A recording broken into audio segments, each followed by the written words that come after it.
Today, malalaman mo yung 5 signs na malapit nang mag-blow up yung YouTube channel mo. Well, kung interested ka, click mo na yung like button at share mo na rin. Let's go. Unang signs na malapit na mag-blow up yung channel mo, kapag yung views mas marami na sa subscriber.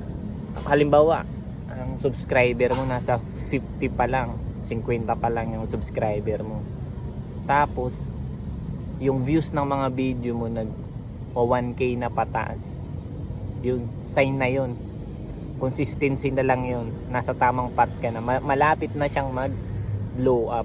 Pangalawang senyales, kapag napapansin mong maraming nagko-comment sa mga content mo. Yun. Parang nakakabunan ng community yung yung sa comment section yung mga doon.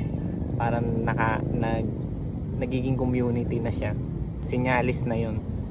Malapit na yun mag-blow up. Huwag ka mawala ng pag-asa. Pangatlong senyales na malapit na mag-blow up ang YouTube channel mo, kapag nare-recognize ka na ng mga big content creator. Okay, nagko-comment na sila sa mo, mga content mo. Yun. Kilala ka na nila. Sinyalis na yun. Pangapat na sinyalis, may lumalapit na sa yung sponsorship at collaboration. Ibig sabihin, nakikitaan na nila ng potential yung YouTube channel mo. Tsaka malulupit ang marketing team niyan eh. Alam nilang puputok yung channel mo someday. Kaya pupusta na sila sa'yo ng maaga.